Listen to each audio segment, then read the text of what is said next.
मी आपल्याला प्रारंभाला सांगितलं होतं, आज आपण चिंतना करता जी ओवी निवडलेली आहे त्या ओवीचं सर्व चिंतन आज शक्य नाही. पर ओवी फार सुंदर होते.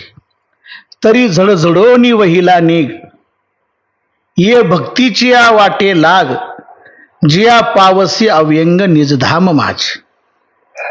ही जी ओवी घेतलेली होती ही ग्रंथराज ज्ञानेश्वरीच्या 9व्या अध्यायातील 516 क्रमांकाचे होते. या ओवीमध्ये ज्ञानोबराय तुम्हा आम्हाला त्वरेने शीघ्रतेने भक्तीच्या मार्गाला लागा असे सुचवून अव्यंग अशा निजधामाची ईश्वराच्या स्थानाची प्राप्ती करून घेण्याचा आदेश करतात. फार गोड चिंतन होत. मी प्रारंभाला सांगितलं सर्व चिंतन आज होणं शक्य नाही आणि त्याचं कारणही तुम्हा सर्वांना ज्ञात आहे. आजचा जो दिवस आहे हा अतिशय पवित्र असा दिवस आहे. म्हणून त्या दिवसाचंही काही महात्म्य सांगावं या उद्देशाने मी आता ओवीचं चिंतन थांबवतो. त्याचं कारण आजचा दिवस अत्यंत पवित्र आहे.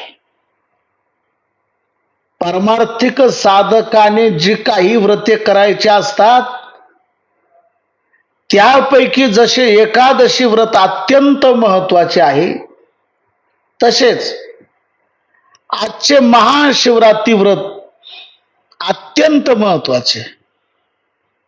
आजच्या प्रातकाली उठून स्नान संध्यादी नित्य कर्म आटपावी, शिवालयात जाऊन भगवान शंकराची विधीपूर्वक पूजा अर्चा करावी, महाशिवरात्री व्रताबद्दलचा संकल्प सोडावा, रात्री शिवालयामध्ये जाऊन भगवान शंकराची रात्रीच्या 3 प्रहरात शास्त्राने सांगितल्याप्रमाणे विधीपूर्वक अशी पूजा करावी. महाशिवरात्रीचे महात्म्य स्वतः शंकरानेच सांगितलेले आहे. एके दिवशी रत्नजडित सिंहासनावर त्रिपुरारी सांब बसल्या असता प्रसन्न आहे. ते बघितल्यानंतर ते पाहून पार्वतीने असा प्रश्न केला की महाराज,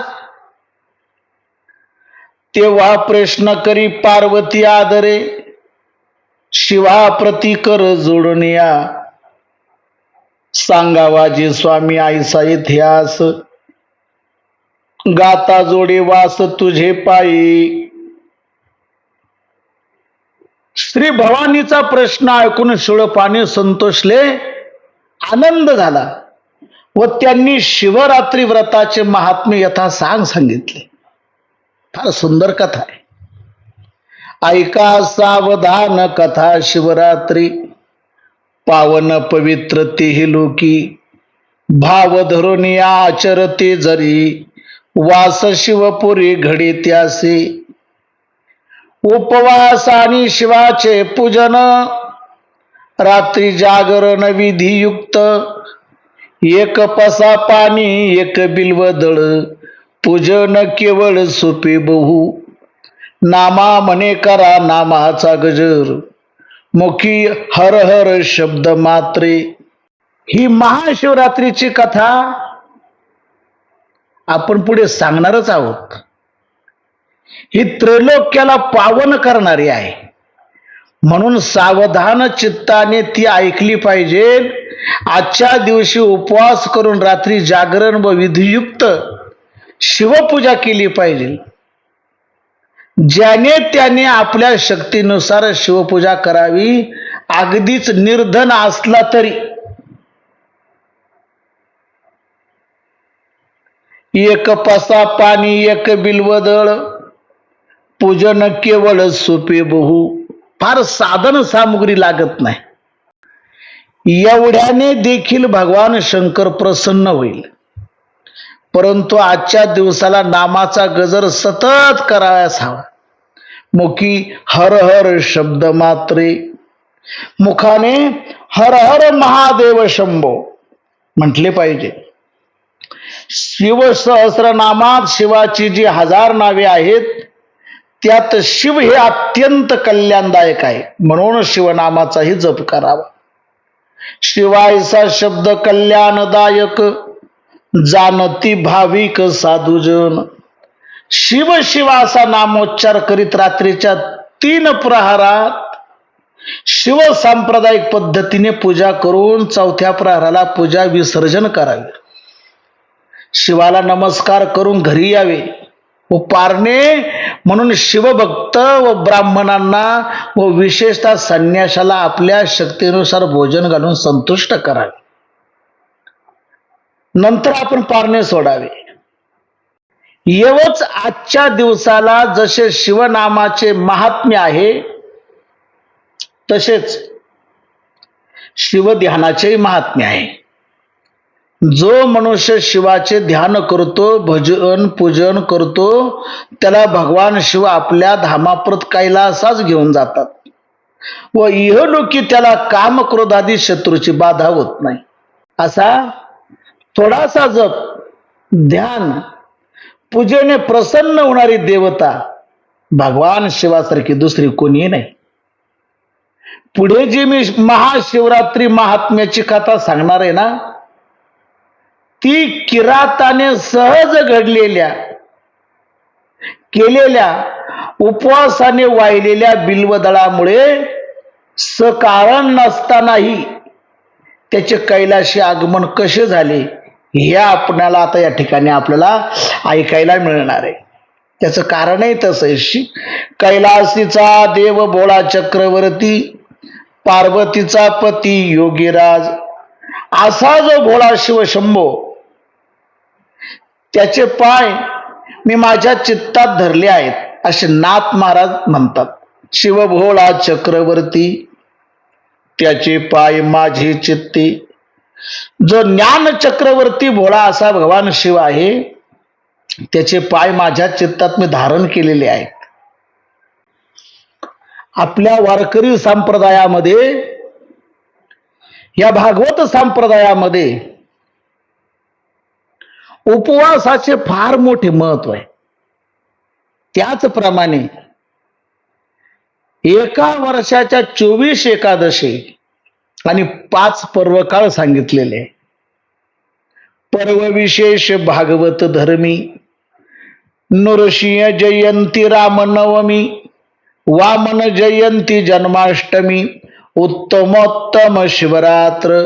नाथबाबा भागवतामध्ये म्हणतात, भागवत धर्मीय वैष्णवांनी नृसिंह जयंती, रामनवमी, वामन जयंती, कृष्णाष्टमी आणि महाशिवरात्र या 5 जयंत्या, हे 5 पर्वकाळ अवश्य केले पाहिजेत. भगवानच शंका घेऊन म्हणतात, वैष्णवाची शिवरात्र विरुद्ध हे बोलण्यात अबद्ध, सकल पुराणी अविरुद्ध, व्यास विशुद्ध बोलिला. नाथबाबा भागवतामध्ये म्हणतात, वैष्णवांना शिवरात्र करणीय नाही हे बोलणे अतिशय अभद्र आहे. शिवरात्र सर्वांनी अवश्य करावी असे पुराणात व्यासांनी म्हटले आहे. शिवविष्णूचे परस्परात किती प्रेम आहे हे नाथ महाराज सांगतात. शिवश्याम तमोगुणी, तो शुद्ध झाला विष्णूच्या ध्यानी. विष्णू श्याम शिवचिंतनी, विनटले गुणी रैरा. शिव धवळ धाम गोक्षिरू, विष्णू घनश्यामाती सुंदरू. बाप ध्यानाचा बडीवारू, येरे येरू व्यापिला. अथवा मुदला दुईसी ऐक्य शुद्ध, का उपासकासी का विरुद्ध. शिवरात्री वैष्णवाशी अविरुद्ध, व्रत विशुद्ध सर्वाही. नाद भागवतामध्ये फार गोड अशा गोव्या आलेल्या आहेत. दोघांचे परस्पर प्रेम असता उपासकांमध्ये का भांडणे व्हावे. त्याचं तात्पर्य, महाशिवरात्री वैष्णवांना अविरुद्ध असून हे विशुद्ध व्रत सर्वांनी करावे. म्हणून उभयतांची उपासना करणाऱ्या लोकांनी एकाची स्तुती व दुसरे याची निंदा करू नये. कारण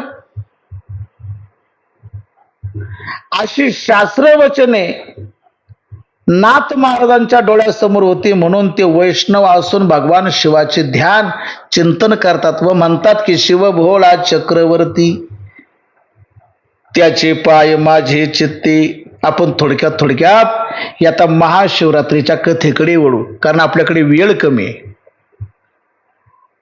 आता आपण महाशिवरात्रीच्या कथेकडे वळत असताना आजचा महाशिवरात्रीचा दिवस अति पवित्र असा आहे. संत एकनाथांनी भगवान शिवाला भोळा आहे असे विशेषण दिले आहे. पण भोळा म्हणजे बावलट नंदन नाही. शिव आपल्या भक्तांवर प्रसन्न होऊन द्यायला लागला म्हणजे किती देतो, काय देऊ, किती देऊ याचे त्याला भानच राहत नाही. वाटेल ते द्यायचे व ते अलगट आले की मग श्री भगवान विष्णूंनी त्यांची सारवासारव करायची. म्हणून भगवान शिवाला भोळा ही संज्ञा आहे. कारण लवकर प्रसन्न होऊन भक्तांना वरदान देणारा म्हणून शिवाला आशुतोष असेही नाव आहे. हे आपणास आजच्या कथेत दिसून येईल की चंडभील नावाच्या किराताला भावना नसून सहज त्याच्याकडून घडलेल्या शिवेचे केवढे मोठे फळ दिले. ती कथा अशी फार सुंदर कथा आहे. आपल्याकडे वेळ कमी आणि काम जास्त आहे. कांतीपुरी राजधानीत सोमदत्त नावाचा राजा राज्य करीत होता. कांतीपुरी राजा नामे सोमदत्त, तयाचे संपत्ती नाही पार. त्याच्या पदरी पुष्कळशी संपत्ती असून त्याला 500 बायका होत्या. पण पुत्र संतती काही वाचत नसे. म्हणूनच त्याने इतक्या बायका केल्या होत्या. त्यापैकी 500 माझी दोघी पतिव्रता, जारणी सर्वता सर्व काही. दोघी स्त्री पतिव्रता असून बाकी सर्व जार कर्म करणाऱ्या होत्या, व्याभिचारी होत्या. पण त्या जार कर्मामुळे अधोगतीला जातातच. पण त्याचबरोबर पतीलाही त्या पापाचा भोग भोगावा लागतो. कारण राष्ट्र करी पाप राजाने भोगावे, राजयाचे ते सर्व पुरोहिता. बोले धर्मशास्त्र जाणती सर्वही, परिते कोणाये नकळे वर्म. शिष्य केले पाप भोगावे गुरुने, श्रीने केले घेणे पुरुषाशी. प्रजेनं केलेलं पाप राजाला भोगावं लागतं, राजानं केलेलं पाप पुरोहिताला भोगावं लागतं, शिष्यानं केलेलं पाप गुरुला भोगावं लागतं आणि पत्नीने केलेलं पाप हे पतीला भोगावं लागतं. याप्रमाणे असा पुष्कळ काळ लोटल्यावर त्याच्या पुण्याईचा काळ संपला व तो सोमदत्त राजा हरणाच्या जन्माला गेला. मरोनिया जन्म हरणाचा पावला, पतिव्रता झाल्या कुरंगिनी. याप्रमाणे तो हरण व त्या दोघी हरणी एका वनात राहू लागले. त्या आपल्या जातीच्या स्वभावानुसार विहार करीत आणि जीवन जगत होते. त्या 2 हरणींपैकी धाकटीला 2 पाडसं होती. थोरली गरोदर होती. नावा म्हणे पुढेच काय झाली गती, कथेची संगती ऐकावरी. पण एक लक्षात ठेवा, ही जी महाशिवरात्रीची जी कथा आहे ती श्री नामदेवरायांनी लिंग पुराणातील सांगितली. शिवपुराणामध्ये व प्रचलित शिवलीलामृत ग्रंथामध्ये शिवरात्रीची कथा जरा वेगळ्या रीतीने सांगितलेली आहे. म्हणून थोडा कथित फरक असू शकेल बर का. लिंग पुराण हा बोलिला इतिहास, तोची म्या तुम्हास निवेदिला. अनेक पुराणी अनेक प्रकार, तारावया नर नारी लोक. मुख्य हेची कथा शिवरात्रीची जाना, कैलासीचा राणा तोष पावे. नामदेवराय म्हणतात मुख्य महाशिवरात्रीची कथा हीच असून कैलासपती भगवान उमाशंकर याच कथेने प्रसन्न होतात. ती कथा संगती अशी. असं म्हणतात देवलोकी इंद्राच्या सभेमध्ये भूतसेन नावाचा एक चाकर राहत होता, म्हणजे नौकर राहत होता. तो एकदा सेवेमध्ये चुकला. मग इंद्राने त्याला शाप दिला की तू मृत्यूलोकी किरात म्हणजे भिल्ल या जातीत जन्माला जाशील. त्याप्रमाणे तो मृत्यूलोकामध्ये भिल्ल कुळामध्ये जन्माला येऊन एका गावात येऊन राहिला. अनेक लोक त्याला चंडभिल या नावाने ओळखत होते. बायका मुलांच्या पालन पोषणाकरता तो नाना तऱ्हेचे दुष्ट कर्म करीत होता. काशेशी वागोरा हाती शूळदंड, सामग्री उदंड मिळविली. हिंदे नाना वन पर्वत शिखरे, मारित असे फार जीवजंतू. असे चालू असता त्याच्या पुण्यकाल उदय होण्याची वेळ आली. उजळले भाग्य आता, अवघी चिंता वारली. संत दर्शने हा लाभ, पद्मनाभ जोडीला. एक दिवस असं म्हणतात तो वनामध्ये गेला व पुष्कळ भटकला, परंतु एकही शिकार त्याच्या दृष्टीस पडली नाही. संध्याकाळची वेळ झाली. दिवसभर खाण्याकरता काही नाही. घरी जाण्याचा मार्गही दिसेनासा झाला. बरे रिकाम्या हाताने तरी घरी जाऊन बायका मुलांपुढे काय ठेवायचे, म्हणून हळूहळू तो पुढे चालत असता त्याला एक सरोवर दिसले. तेव्हा त्याच्या सभोवती जाळे लावून आपण या झाडावर बसावे व रात्रीच्या समय पाणी पिण्याकरता येणाऱ्या सावजाची शिकार करावी म्हणून तो जाळे लावून त्याच एका झाडावर जाऊन बसला. पण एक लक्षात ठेवा, तो वृक्ष मोठा थोरला होता, म्हणजे बिल्वदळ नावाचा वृक्ष होता. त्याच्या खाली एक पुरातन जमिनीमध्ये गाडलेले दडलेले शिवलिंग होते. ज्या वेळेस त्या भिल्लाने जाळे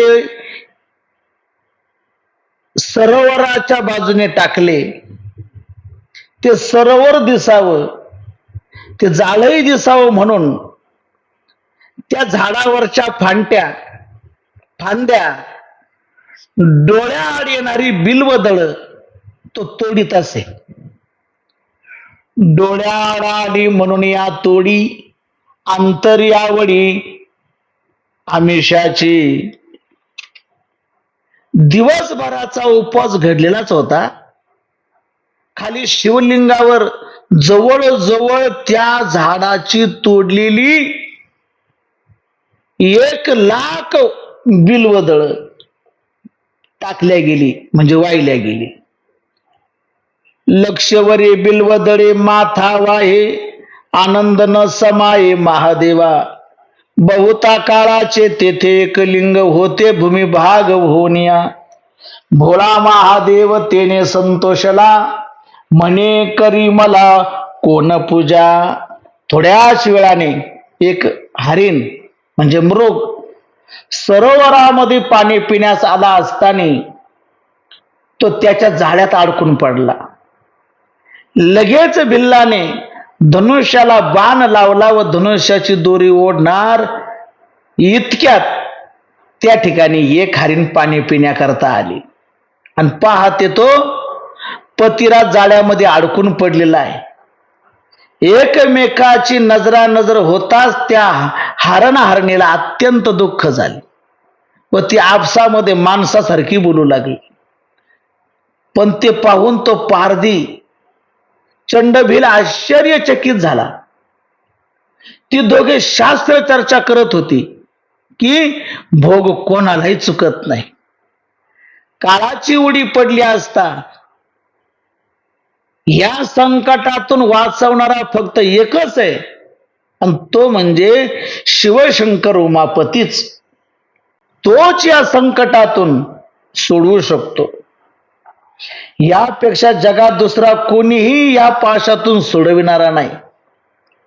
पारधी मनात म्हणाला, शिव या पाशातून सोडवतो, म्हणून तोही विनोदाने शिव शिव असे म्हणू लागला.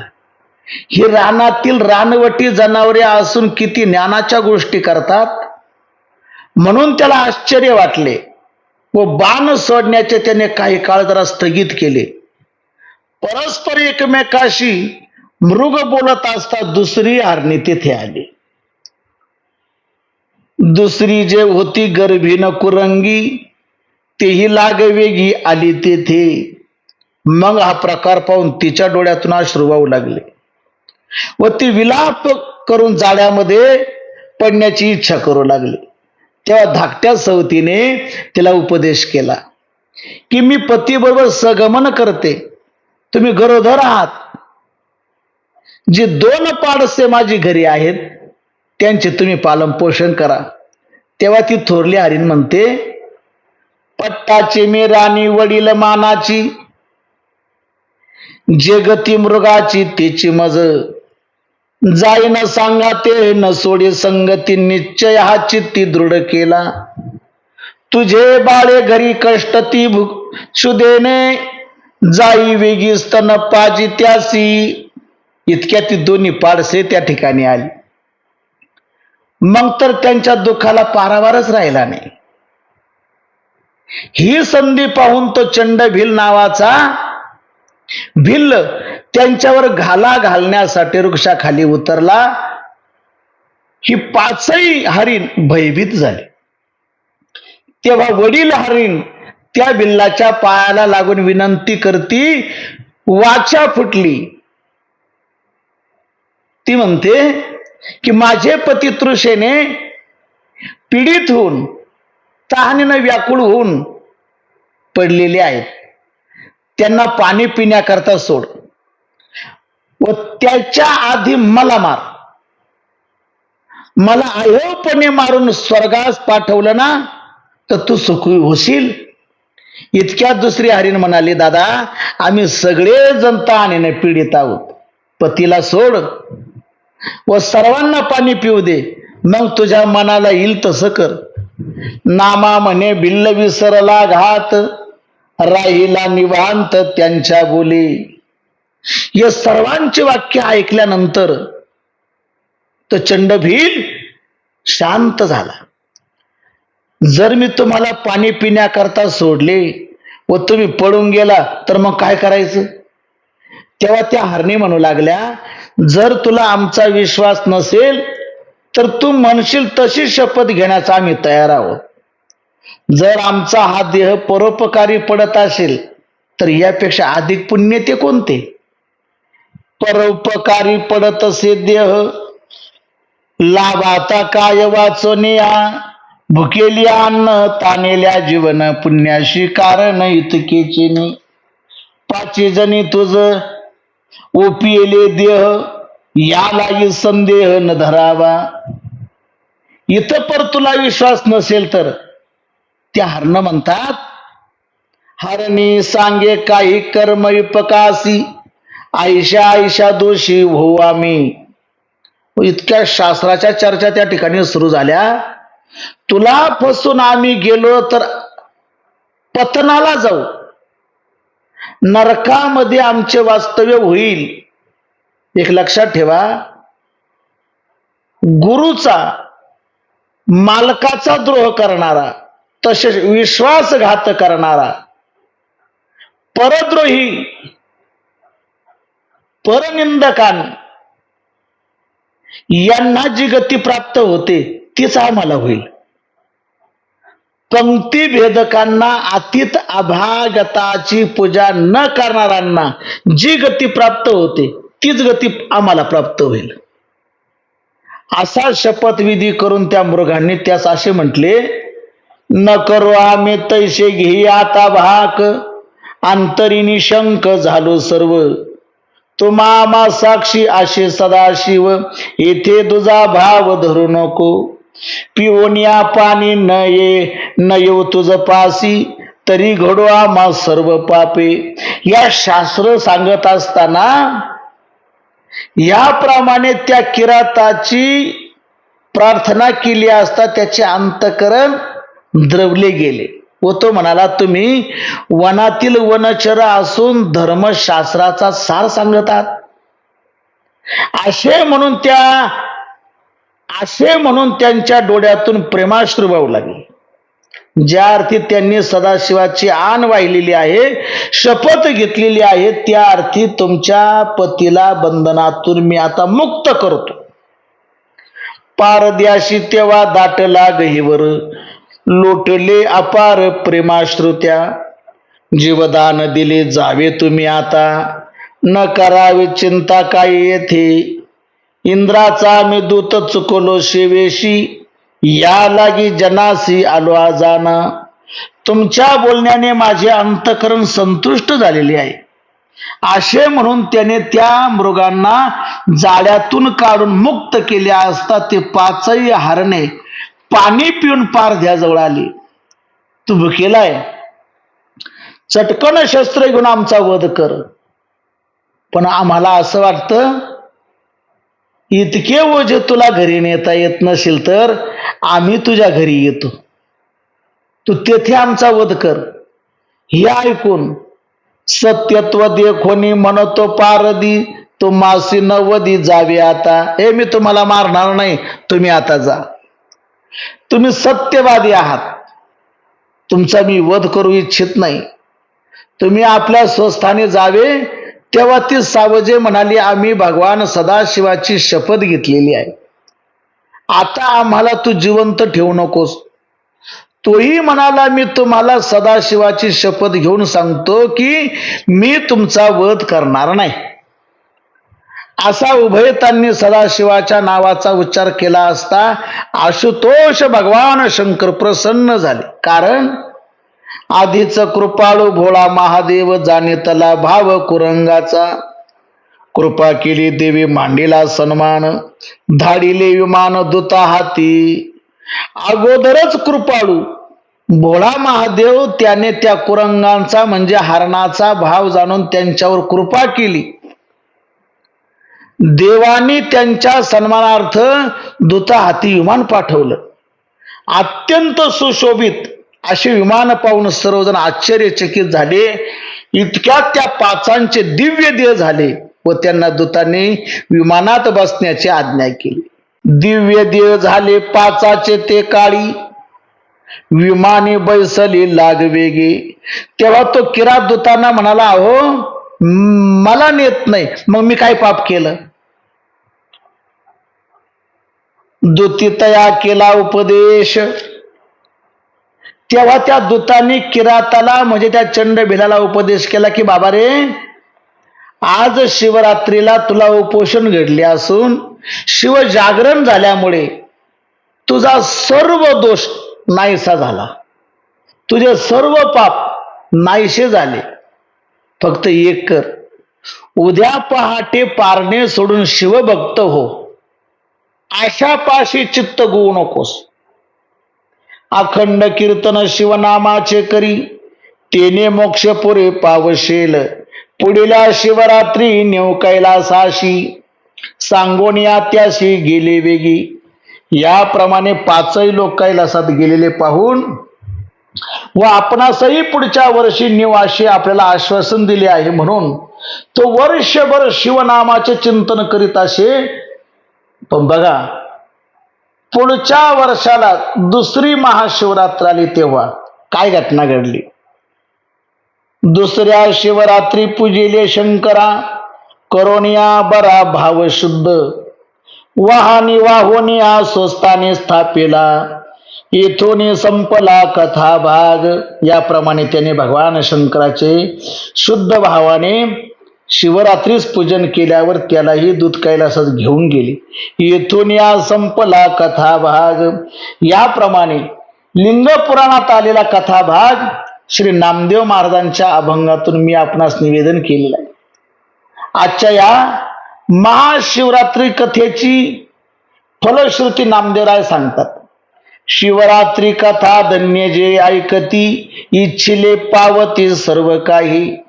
पातकांचा नाश पुण्य वाटे फार, शकी विश्वंभर कृपा करी. भोग भोग्य ज्ञान वाढेल संतान, काल करी चरण सेवा त्यांची. नामा म्हणे शिव अक्षरे हे दोन्ही, जपावे सज्जनी वारंवार. म्हणूनच या नामदेवरायांच्या वचनानुसार श्री संत एकनाथ महाराज शिवस्तुती करतात. शिव भोळा चक्रवर्ती, त्याचे पाय माझे चित्ती.